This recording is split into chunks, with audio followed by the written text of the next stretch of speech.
नमस्कार दोस्तों, मेरा नाम श्रवण कुमार है और मैं आपका इस वीडियो में तहे दिल से स्वागत करता हूं। और आपको थैंक्स बोलना चाहता हूं कि आपने मेरे यूट्यूब चैनल को चूज किया section 10 of Indian contract act को पढ़ने के लिए। जैसा कि हम पिछले वीडियो में पढ़ चुके हैं कि किसी भी एग्रीमेंट को इन्फोर्सेबल होने के लिए उसके लिए intention to create legal relationship होना चाहिए और सेक्शन 10 को फॉलो करना चाहिए। ठीक है। तो हम जैसे प्रीवियस वीडियो में हम पढ़ चुके थे intention to create legal relationship, तो आज हम इस वीडियो में पढ़ेंगे सेक्शन 10। अगर हम उसको बेरेक में देखें तो वहां लिखा है व्हाट एग्रीमेंट्स आर कॉन्ट्रैक्ट्स। मतलब वही है कि कौन से एग्रीमेंट इन्फोर्सेबल, सभी ऐसे एग्रीमेंट्स जो इन्फोर्सेबल बाई लॉ हैं वही कॉन्ट्रैक्ट है। तो इसलिए हम सेक्शन 10 को ऐसे भी पढ़ते हैं कि what agreements are contract. So let's see section 10 of Indian contract act 1872। तो इसके सेक्शन 10 में थ्री चीज थ्री थ्री चीजें बताई गई हैं। जिस अगर वो तीनों चीजें फॉलो होती हैं तो एक एग्रीमेंट कॉन्ट्रैक्ट बन जाता है। ठीक है। तो an agreement becomes contract when it is by capacity of the parties to contract. तो मतलब ऐसे पार्टीज जिनके पास कैपेसिटी टू कॉन्ट्रैक्ट है और वो कॉन्ट्रैक्ट एग्रीमेंट करते हैं, तो वहां पर हम उस एग्रीमेंट को कॉन्ट्रैक्ट कहेंगे। मतलब अगर दो पार्टीज हैं और अगर दोनों के पास कैपेसिटी ऑफ कॉन्ट्रैक्ट है और वो कोई एग्रीमेंट करते हैं, तो वहां पर उसे हम कॉन्ट्रैक्ट कहेंगे। ठीक है, पहला कंडीशन ये है। तो थोड़ा ये मतलब अजीब वर्ड लग रहा होगा ना, तो इसको अच्छे से समझने के लिए इसको और डीप में समझते हैं कि every person is competent to contract. Capacity of the parties to contract मतलब वही हुआ कि पार्टीज कंपीटेंट हैं कि नहीं है। ठीक है। तो every person is competent to contract who is of age of majority. तो इसका जो पहला कंडीशन है capacity of the parties to contract का, कि जो व्यक्ति होना चाहिए वो एज ऑफ मेजोरिटी होना चाहिए, मतलब वो एक मेजर होना चाहिए। ठीक। अगर कोई बंदा कॉन्ट्रैक्ट कर रहा है तो उसे मेजर होना चाहिए, तभी उस कॉन्ट्रैक्ट को, सॉरी सॉरी, अगर कोई बंदा कोई एग्रीमेंट कर रहा है तो वह उस बंदे को मेजर होना चाहिए। ठीक है। तभी वह एग्रीमेंट एक कॉन्ट्रैक्ट माना जाएगा। तो who is of the age of majority according to the law to which is subject.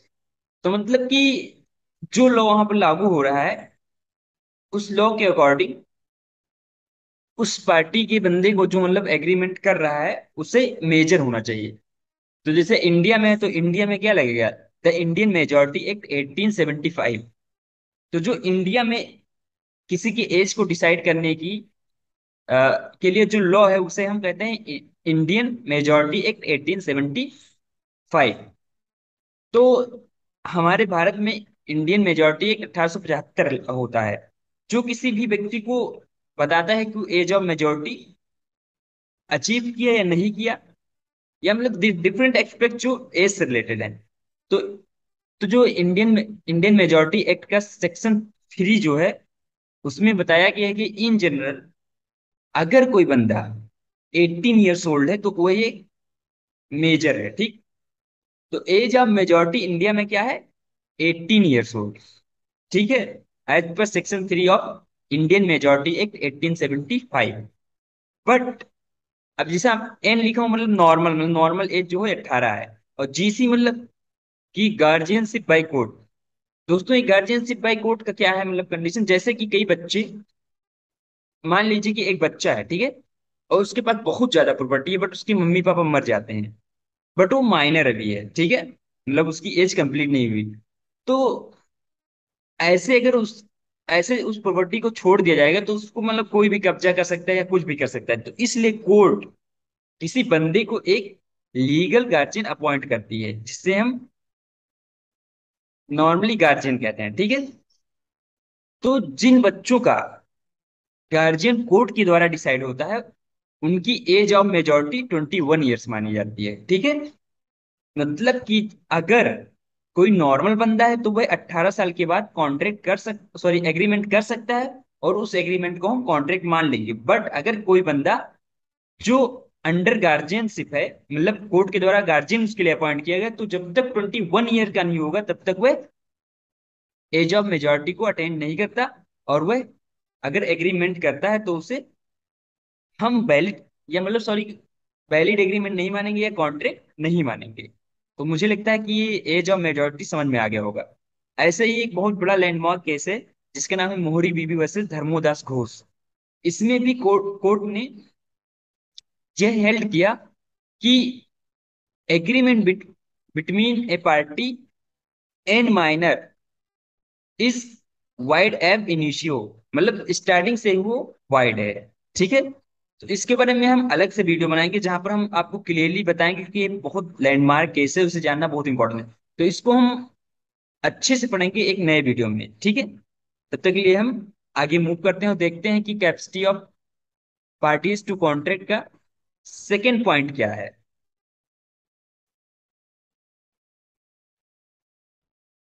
ठीक है, तो जैसा कि हम इसमें देख चुके,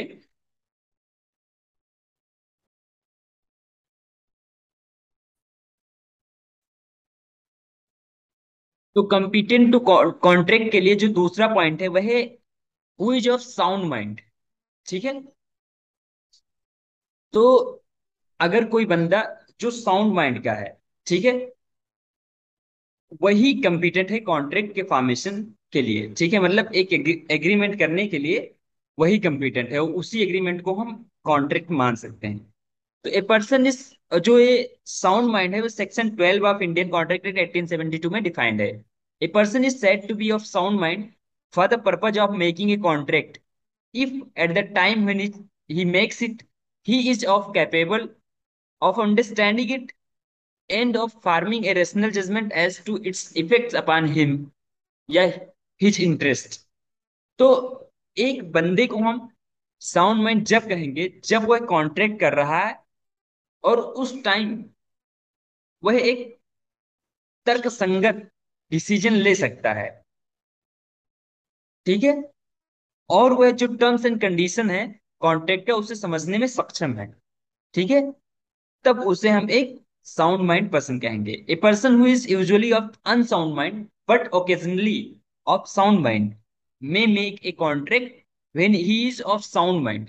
तो जैसे कभी कभी होता है कि कुछ आदमी, कई लोगों का अलग तरीके की बीमारी पागलपन होता है कि कुछ टाइम के लिए मतलब सही होता है और कुछ टाइम के लिए उनका मतलब मेंटल मेंटल सिकनेस होता है। तो जिस पीरियड में वो सही रहता है उस पीरियड में वह कॉन्ट्रैक्ट कर सकता है, मतलब ऐसे इसमें कहा गया है। ठीक है, a person who is usually of sound mind but occasionally of unsound mind may not make a contract when he is of unsound mind. तो जो सेकंड सिनारियो उसमें ये बताया गया कि अगर कोई यूजुअली सही रहता है बट कुछ कुछ टाइम के लिए पागल हो जाता है, ठीक, तो जो पागल हो जाता है या अनसाउंड माइंड का होता है उस टाइम वह कॉन्ट्रैक्ट नहीं कर सकता।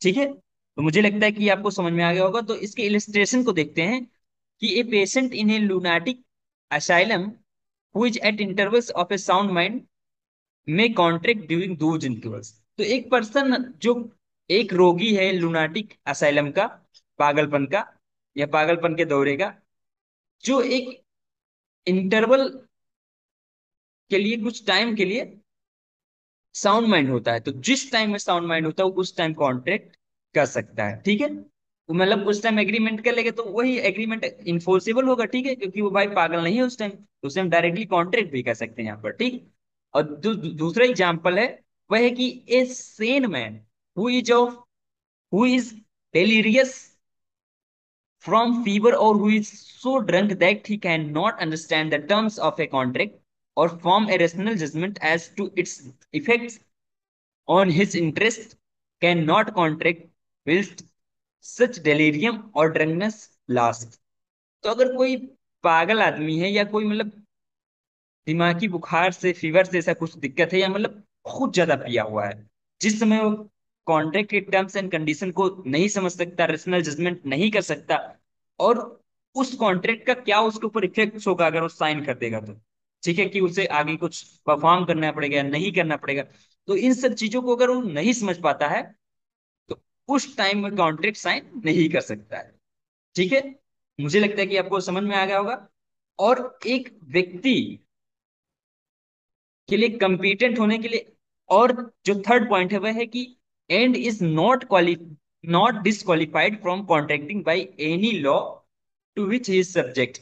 मतलब कि अगर कोई व्यक्ति इंडिया में रह रहा है, ठीक है, तो वह तभी कंपिटेंट है कॉन्ट्रैक्ट करने के लिए, या मतलब एग्रीमेंट करने के लिए, जब वह किसी भी लॉ के द्वारा बैड नहीं है कि तुम कॉन्ट्रैक्ट या सॉरी मतलब कॉन्ट्रैक्ट नहीं कर सकते, कॉन्ट्रैक्ट फॉर्मेशन नहीं कर सकते। तो इसलिए अगर वह डिस्क्वालिफाइड नहीं है तो कर सकता है। तो हम अब चलते हैं तीसरे पॉइंट की तरफ। ठीक है। तो, तो दोस्तों हम पहला पॉइंट पढ़ चुके कि जैसा कोई एग्रीमेंट जब कंपीटेंट पार्टीज के द्वारा होता है तो उसे हम कॉन्ट्रैक्ट मान लेते हैं। उसके तीनों पॉइंट्स भी देख लिए कि कब कब कोई बंदा कंपीटेंट कॉन्ट्रैक्ट होगा। अब देखते हैं जो सेकंड पॉइंट है वह है कि free consent of the parties. मतलब जब एग्रीमेंट हो रहा है तो जो कंसेंट पार्टीज का लिया गया है वह फ्री फ्री होना चाहिए। ठीक है। इससे पहले हम समझते हैं कि व्हाट इज कंसेंट, जो सेक्शन 13 में डिफाइंड है। ठीक है। Two or more person are said to consent when they agree upon the same thing in the same sense। मतलब कंसेंट जब माना जाएगा according to section 13 of Indian contract act 1872, जब दो पार्टीज या दो पर्सन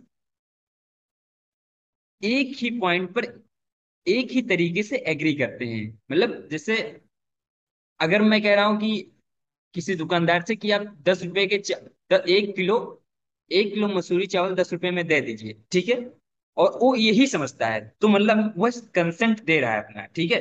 बट अगर वह समझ रहा है कि मैं उससे 1 किलो चावल मांग रहा हूँ और 10 रुपए में, ठीक, तो 10 रुपया भी कॉमन है कि चावल भी कॉमन, बट मैंने मंसूरी जो कहा था वह उसे सेम सेंस में नहीं समझ रहा है, तो यहां पर कंसेंट नहीं माना जाएगा। तो इसे हम सिंपली समझ सकते हैं कंसेंसस एड इडम। मतलब जैसा कोई कह रहा है वैसा अगर समझ के सेम चीज अगर मतलब वो समझ के अगर उसे एक्सेप्ट करता है तो उसे हम कंसेंट कहते हैं, जो सेक्शन 13 में डिफाइंड है। अब जो हाँ, तो अब आगे बढ़ते हैं। तो एक एग्रीमेंट को कॉन्ट्रैक्ट होने के लिए free consent of the parties होना चाहिए। ठीक है। जब वो एग्रीमेंट कर रहा है तो वहां कंसेंट जो पार्टीज के द्वारा दिया गया हो वो फ्री होना चाहिए, जो सेक्शन 14 में डिफाइंड है। और consent is said to be free when it is not caused by, देखो जब कंसेंट हम फ्री मानते हैं जब वह कोएर्जन के द्वारा ना हुआ हो, जो सेक्शन 15 में डिफाइंड है, अनड्यू इन्फ्लुएंस के द्वारा ना हुआ जो सेक्शन 16 में डिफाइंड है, और फ्रॉड के द्वारा ना हुआ हो जो सेक्शन 17 में डिफाइंड है, और मिस रिप्रेजेंटेशन की वजह से ना हुआ हो जो 18 में डिफाइंड है, और मिस्टेक की वजह से ना हुआ हो जिसके सेवरल प्रोविजंस सेक्शन 20, 21 एंड 22 में भी डिफाइंड हैं। तो दोस्तों ये जो coercion, undue influence, fraud, misrepresentation, mistakes है, इसको हम अलग से एक वीडियो में पढ़ेंगे क्योंकि ये बहुत ज्यादा बड़ा हो जाएगा। ठीक है ये वीडियो, तो इसको हम आगे पढ़ेंगे। तो मुझे लगता है कि आपको समझ में आ गया होगा कि फ्री कंसेंट क्या है। ठीक है। और फ्री, जब फ्री कंसेंट होगा एग्रीमेंट में तो उसे हम कॉन्ट्रैक्ट मान लेंगे। अब हम चलते हैं तीसरे पॉइंट के बारे में पढ़ेंगे कि कब एक एग्रीमेंट कॉन्ट्रैक्ट होता है। हम्म। तो इसका जो तीसरा पॉइंट है वह है lawful consideration and lawful object. जब एक एग्रीमेंट का ऑब्जेक्ट लॉफुल होगा और कंसिडरेशन भी लॉफुल होगा, तब हम उस एग्रीमेंट को कॉन्ट्रैक्ट कहेंगे, जो section 23 of Indian contract act 1872 में डिफाइंड है। तो section 23 lays down that the consideration and object is lawful unless it is forbidden by law, it defeats provision of any law. मतलब अगर ये किसी लॉ के द्वारा फॉरबिड नहीं है तो ये लॉफुल, तो कंसिडरेशन और ऑब्जेक्ट दोनों लॉफुल है। और अगर ये किसी लॉ के प्रोविजन को डिफीट नहीं करते मतलब वायलेट नहीं करते तब भी ये लॉफुल है। ठीक है। और यदि ये फ्रॉडुलेंट तरीका नहीं यूज करते हैं तो भी ये लॉफुल है। और अगर किसी पर्सन या प्रॉपर्टी की इंजरी में इन्वॉल्व नहीं होते तो भी लॉफुल है। और अगर consideration on and object is violative of public health, morality, peace and order. मतलब अगर ये, सॉरी, अगर जो कंसिडरेशन और ऑब्जेक्ट है वह public health, morality, peace and order का वायलेशन नहीं करते हैं, तब भी ये लॉफुल है। ठीक है। तो एक इलस्ट्रेशन समझते हैं कि Gabbar asked Sama to kill जय and Bhim and Sama agreed. अब जैसे आपने मूवी देखा होगा शोले, उसमें कहता है कितने आदमी थे, तो मतलब उसमें मतलब गब्बर ने सांबा से कहा कि जय और वीरू को मार दो। ठीक है। और सांबा एग्री भी हो गया। This is an agreement. तो इसे हम एग्रीमेंट कहेंगे, but the object of the agreement makes it an illegal one. ठीक है। तो जो इसका ऑब्जेक्ट है वह इलीगल बना देता है इस एग्रीमेंट को।